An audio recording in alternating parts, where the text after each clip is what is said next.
ಈಗ ಇಲ್ಲಿ ತನಕ ಕಾದಿದ್ದಾಯಿತು. ಈಗ ಅಂಕಿಅಂಶಗಳನ್ನು ಕೊಡುವಂತಹ ಸಮಯ ಬಂದಾಗಿದೆ.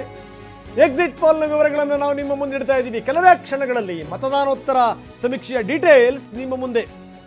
ಏನಾಗುತ್ತೆ ಲೋಕಸಭಾ ಚುನಾವಣೆಯ ಫಲಿತಾಂಶ, ಏನಾಗಬಹುದು, ಯಾರ ಕಡೆಗೆ ಒಲವು ನಿಲುವು ಇದೆ, ಅಸಲಿ ಫಲಿತಾಂಶಕ್ಕೂ ಮೊದಲು ಈ ಮತದಾನೋತ್ತರ ಸಮೀಕ್ಷೆಯನ್ನು ನಾವು ನಿಮ್ಮ ಮುಂದೆ ಇಡ್ತಾ ಇದ್ದೀವಿ. ಮಂಗಳವಾರ ಏನಾಗಬಹುದು ಅನ್ನೋದಿದೆಯಲ್ಲ, ಅದನ್ನು ಶನಿವಾರ ಅಂದರೆ ಇವತ್ತು ಅದರ ಒಂದಷ್ಟು ಸೂಚನೆ ನಿಮಗೆ ಸಿಗುತ್ತೆ ಖಂಡಿತವಾಗ್ಲೂ. ಟಿವಿ ಸಂಸ್ಥೆ ಎರಡೆರಡು ಸಂಸ್ಥೆಗಳ ಜೊತೆಗೆ ಸೇರಿಕೊಂಡು ಮಾಡಿರುವಂತಹ ಈ ಸಮೀಕ್ಷೆ, ನಿಜಕ್ಕೂ ಜನ ಏನು ಯೋಚನೆ ಮಾಡ್ತಾ ಇದ್ರು, ಯಾರಿಗೆ ಮತ ಹಾಕಿದ್ದಾರೆ, ಯಾರಿಗೆ ಗೆಲುವು, NDA ಮೈತ್ರಿಕೂಟಕ್ಕ, ಇಂಡಿ ಮೈತ್ರಿಕೂಟಕ್ಕ. ಸೊ ಇದು ಸಂಗತಿ. ಬನ್ನಿ ಹಾಗಾದ್ರೆ ಶುರು ಮಾಡೋಣ. ನಾವಾಗಾದ್ರೆ ಇದರ ಎಲ್ಲ ವಿವರಗಳನ್ನು ನಾವು ನಿಮ್ಮ ಮುಂದೆ ಇಡ್ತಾ ಇದ್ದೀವಿ. ಚುನಾವಣೆ ಫಲಿತಾಂಶ ಏನಾಗಬಹುದು ಅನ್ನೋದರ ಸೂಚನೆ ಇದು. ಅಸಲಿ ಫಲಿತಾಂಶಕ್ಕೂ ಮೊದಲು ಈ ಫಲಿತಾಂಶವನ್ನು ನಾವು ನಿಮ್ಮ ಮುಂದೆ ಇಡ್ತಾ ಇದ್ದೀವಿ. ಮಂಗಳವಾರ ನೋಡುವಂಥ ಫಲಿತಾಂಶ ಅದು ಹೇಗಿರುತ್ತೆ ಅನ್ನೋದರ ಸೂಚನೆ ಇದು.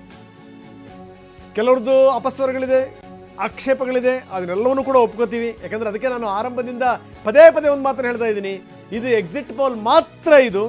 ಇದು ಖಂಡಿತವಾಗಲೂ ಎಕ್ಸಾಕ್ಟ್ ಪೋಲ್ ಅಲ್ಲ. ಹತ್ತತ್ರ ನಾವು ಬರ್ತೀವಿ ಅನ್ನುವಂಥದ್ದು ಖಂಡಿತವಾಗಲೂ ಆ ವಿಶ್ವಾಸ ಇದ್ದೇ ಇರುತ್ತೆ. ಯಾಕಂದರೆ ಆಗಲೇ ನಾವು ಮಾತಾಡ್ತಾ ಇದ್ವಿ, ಪ್ರತಿ ಸಂಸ್ಥೆಗೂ ಕೂಡ ತನ್ನದೇ ಆದಂಥ ಜವಾಬ್ದಾರಿಗಳಿರ್ತವೆ. ಹೀಗಾಗಿ ಕರ್ನಾಟಕದ ವಿವರಗಳೇನೇನು, ಬರೀ ಶುರು ಮಾಡ್ತಾ ಇದ್ವಿ. ಕರ್ನಾಟಕದ ವಿವರಗಳೇನೇನು,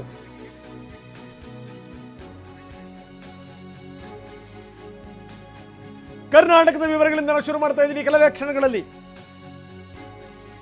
ಕರ್ನಾಟಕದ ಸಮೀಕ್ಷೆಯ ಸಂಪೂರ್ಣ ಮಾಹಿತಿಯನ್ನು ನಾವು ನೋಡ್ತಾ ಇದ್ದೀವಿ. ಈಗ ಇನ್ನು ಸ್ವಲ್ಪ ಹೊತ್ತಿಗೆ ಅಂಕಿಅಂಶಗಳನ್ನು ನಾವು ನಿಮ್ಮ ಮುಂದೆ ಇಡ್ತೀವಿ. ಸ್ಥಿತಿಗತಿಗಳೇನೇನು, ಒಂದೇ ಒಂದು ಕಡೆ ಗೆದ್ದಂಥ ಕಾಂಗ್ರೆಸ್ ಎಷ್ಟು ಸೀಟ್ಗಳನ್ನು ಗೆಲ್ಲಬಹುದು, 25 ಸೀಟ್ಗಳನ್ನು ಗೆದ್ದಂಥ ಬಿಜೆಪಿ ಯಾವ ಮಟ್ಟಕ್ಕೆ ಬಂದು ನಿಲ್ಲಬಹುದು.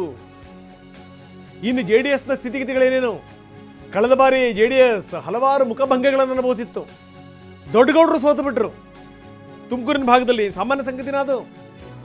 ಎಲ್ಲ ಶಾಸಕರು ಅವ್ರ ಪಕ್ಷದವರೇ ಆದರೂ ಕೂಡ ಮಂಡ್ಯದಲ್ಲಿ ಹೀನಾಯ ಸೋಲನ್ನು ಕಂಡಿತ್ತು JDS. ಈಗಿನ ಸ್ಥಿತಿಗತಿಗಳೇನೇನು, TV9 ಪೋಲ್ ಸ್ಟಾರ್ಟ್ ಮತ್ತು ಪೀಪಲ್ಸ್ ಇನ್ಸೈಟ್ ಸರ್ವೆ ಏನು ಹೇಳುತ್ತೆ ಹಾಗಾದ್ರೆ ಕರ್ನಾಟಕದ ಬಗ್ಗೆ? ಕರ್ನಾಟಕದ ವಿವರಗಳನ್ನು ನಾವು ನಿಮ್ಮ ಮುಂದೆ ಇಡ್ತಾ ಇದ್ದೀವಿ.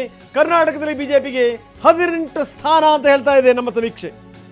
ಬಿಜೆಪಿಗೆ 18, JDS 2, 18+2, ಕಾಂಗ್ರೆಸ್ 1ರಿಂದ 8 ಒಂದು ಕ್ಷೇತ್ರವನ್ನು ಗೆದ್ದಿತ್ತು. ಈಗ 8 ಕ್ಷೇತ್ರಗಳನ್ನು ಗೆಲ್ಲಬಹುದು ಅಂತ ಹೇಳ್ತಾ ಇದೆ TV9 ಪೋಲ್ ಸ್ಟ್ರಾಟ್ ಸಮೀಕ್ಷೆ. ಕರ್ನಾಟಕದಲ್ಲಿ ಬಿಜೆಪಿಗೆ 18+2, 18 ಬಿಜೆಪಿ, 2 JDS. ಕಾಂಗ್ರೆಸ್ಸಿಗೆ 8 ಕ್ಷೇತ್ರಗಳು ಅಂತ ಹೇಳ್ತಾ ಇದೆ ನಮ್ಮ ಸಮೀಕ್ಷೆ. ಎಸ್, ವೆರಿ ಇಂಪಾರ್ಟೆಂಟ್ಲಿ, ಒಂದೇ ಒಂದು ಕ್ಷೇತ್ರ ಗೆದ್ದಿದ್ದಂಥ ಕಾಂಗ್ರೆಸ್ ಈ ಬಾರಿ +7, 8 ಕ್ಷೇತ್ರಗಳಲ್ಲಿ ಗೆಲ್ಲುತ್ತೆ. ಆದರೆ 25 ಕ್ಷೇತ್ರಗಳನ್ನು ಗೆದ್ದಂಥ ಬಿಜೆಪಿ 18ಕ್ಕೆ ಇಳಿತಾ ಇದೆ. +2 JDS 2 ಸೇರಿಕೊಂಡು 20ಕ್ಕೆ ಬರುತ್ತೆ NDA ಅನ್ನುವಂಥದ್ದು. Over to Maltesh. Thank you Ranganath. ಹೌದು, ನೀವು ಹೇಳಿದಾಗೆ ಈ ಬಾರಿಯ ಸಾಧನೆ ಕಾಂಗ್ರೆಸ್ನದ್ದು ಎಷ್ಟು ಅನ್ನುವಂಥದ್ದು ಕುತೂಹಲ ಇದ್ದೇ ಇದೆ. ಎಕ್ಸಿಟ್ ಪೋಲ್ನಲ್ಲಿ ಮತ ಹಾಕಿ ಬಂದಂಥ ಮತದಾರನ ನಾಡಿ ಮಿಡಿತ ಏನಿತ್ತು, ಯಾರ ಕಡೆಗೆ ಆತನ ಒಲವಿತ್ತು ಅನ್ನುವಂಥದ್ದು ಒಂದಂತೂ ನಮಗೆ ಹಿಂಟ್ ಸಿಗ್ತಾ ಹೋಗುತ್ತೆ. ಆ ಪ್ರಕಾರವೇ ನೋಡೋದಾದ್ರೆ ನಾವು ಕರ್ನಾಟಕದಿಂದನೇ ಶುರು ಮಾಡ್ತಾ ಹೋಗೋಣ ನಮ್ಮ ಈ ಎಕ್ಸಿಟ್ ಪೋಲ್ಗೆ ಸಂಬಂಧಪಟ್ಟ ಹಾಗಿನ ಈ ಇವತ್ತಿನ ಕಾರ್ಯಕ್ರಮವನ್ನ. ಕರ್ನಾಟಕದ ವಿಚಾರವಾಗಿ ಬರೋದಾದ್ರೆ, ಹೌದು, ಇರುವಂತದ್ದು 28 ಲೋಕಸಭಾ ಕ್ಷೇತ್ರಗಳು. ಈ ಪೈಕಿ ಬಿಜೆಪಿಯ ಸಾಧನೆ ಈ ಬಾರಿ ಬಹುಶಃ 18ಕ್ಕೆ ಸೀಮಿತ ಆಗಬಹುದು ಅನ್ನುವಂಥದ್ದು ಎಕ್ಸಿಟ್ ಪೋಲ್ ನೋಡಿದಂಥ ಸಂದರ್ಭದಲ್ಲಿ ಗಮನಕ್ಕೆ ಬರ್ತಾ ಇರುವಂತಹ ಸಂಗತಿ. ಆಮೇಲೆ ಬೇರೆ ಕಡೆ ನಾವು ಕೂಡ ಈ ಚುನಾವಣೆಗಿಂತ ಮುನ್ನ ನಾವು ಗ್ರೌಂಡ್ ರಿಪೋರ್ಟ್ ಮಾಡೋಕೆ ಹೋದಂತಹ ಸಂದರ್ಭದಲ್ಲಿ, ಹೌದು, ಕಾಂಗ್ರೆಸ್ ಕಡೆಗೆ ಕಳೆದ ಬಾರಿಗೆ ಹೋಲಿಕೆ ಮಾಡಿದಂತಹ ಸಂದರ್ಭದಲ್ಲಿ ಒಂದೊಂದು ಮಟ್ಟಿಗೆ ಜನರ ಒಲವಿದ್ದಂಗೆ ಕಂಡು ಬರ್ತಾ ಇತ್ತು. ಅದು ಪ್ರಮುಖವಾಗಿ, ಹೌದು, ಒಂದು ಕೇಂದ್ರದಲ್ಲಿ 2 ಬಾರಿ ನರೇಂದ್ರ ಮೋದಿ ಅವರ ಸರ್ಕಾರ, ಒಂದು ಆಂಟಿ ಇನ್ಕಂಬೆನ್ಸಿ ಅನ್ನುವಂಥದ್ದು ಇದ್ದೇ ಇರುತ್ತೆ. ಅದಕ್ಕಿಂತ ಮಿಗಿಲಾಗಿ ಗ್ಯಾರಂಟಿ ಯಾವ ಮಟ್ಟಿಗೆ ವರ್ಕೌಟ್ ಆಗಬಹುದು ಅನ್ನುವಂಥದ್ದು ಪಕ್ಷಕ್ಕೂ ಕೂಡ ಕಾಂಗ್ರೆಸ್ಗೂ ಕೂಡ ಇರುವಂತಹ ನಿರೀಕ್ಷೆ ಆಗಿದೆ. ಅದಕ್ಕೆ ತಕ್ಕ ಹಾಗೆ ಜನರ ಒಲವು ಕೂಡ ಸ್ವಲ್ಪ ಗ್ಯಾರಂಟಿ ಕಡೆಗಿದ್ದಂಗೆ ಕಂಡು ಬರ್ತಾ ಇತ್ತು. ಕೆಲವು ವಿರೋಧಗಳು ಮತ್ತೊಂದಿದ್ರು ಕೂಡ ಗ್ಯಾರಂಟಿ ಪರವಾಗಿ ಬೇರೆ ಫ್ಯಾಕ್ಟರಿಗಳು ವರ್ಕೌಟ್ ಆಗಿರಬಹುದು. ನೀವು ಹೇಳಿದಾಗೆ ಒಂದು ಕ್ಷೇತ್ರದಲ್ಲಿ ಗೆದ್ದಿದ್ದಂತ ಕಳೆದ ಬಾರಿಯ ಚುನಾವಣೆಯಲ್ಲಿ 2014ರ ಸಂದರ್ಭದಲ್ಲಿ ಕಾಂಗ್ರೆಸ್ಗೆ ಪರವಾಗಿಲ್ಲ ಒಂದು ಹಂತದ ಮಟ್ಟಿಗೆ, ಯಾಕಂದ್ರೆ ದೇಶದಾದ್ಯಂತ ಕಾಂಗ್ರೆಸ್ಗೆ ಬಹಳ ಹೊಡೆತ ಕೊಟ್ಟರು ಕೂಡ ರಾಜ್ಯದಲ್ಲಿ 9 ಸ್ಥಾನ ಗೆಲ್ಲೋದಕ್ಕೆ ಅವಕಾಶ ಆಗಿತ್ತು. 2019 ಕ್ಷೇತ್ರಗಳಲ್ಲಂತೂ ಈಗ ತಾನೇ ನಾವು ನೋಡಿದಾಗೆ ಕೇವಲ ಒಂದು ಕ್ಷೇತ್ರ ಗೆದ್ದಂತಹ ಸನ್ನಿವೇಶ ಆಯಿತು.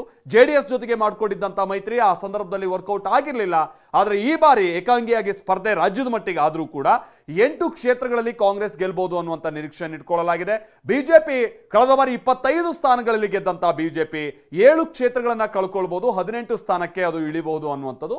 ಬಟ್ ಅಗೈನ್ ಇಲ್ಲಿ JDS ಸಾಥ್ ಈ ಬಾರಿ ಇರುವಂತಹ ಕಾರಣಕ್ಕಾಗಿ JDS 3 ಕಡೆ ಸ್ಪರ್ಧೆ ಮಾಡಿತ್ತು. ಹಾಸನ, ಮಂಡ್ಯ, ಕೋಲಾರ ಈ 3 ಪೈಕಿ 2 ಕ್ಷೇತ್ರವನ್ನ ಗೆಲ್ಲಬಹುದು ಅನ್ನುವಂತಹ ಒಂದು ಎಕ್ಸಿಟ್ ಪೋಲ್ ನ ಫಲಿತಾಂಶ ನಾವು ಗಮನಿಸ್ತಾ ಇದ್ದೀವಿ. TV9 ನ ಎಕ್ಸಿಟ್ ಪೋಲ್ ಇದು. ಆ ಪ್ರಕಾರವಾಗಿ ನೋಡೋದಾದ್ರೆ NDA ಮೈತ್ರಿಕೂಟ ಕರ್ನಾಟಕದ ಮಟ್ಟಿಗೆ 20 ಸ್ಥಾನಗಳಲ್ಲಿ ಗೆಲ್ಲೋ ಅವಕಾಶ ಇದೆ ಅಂತ ಅನಿಸ್ತಾ ಇದೆ. Over to you Pramod.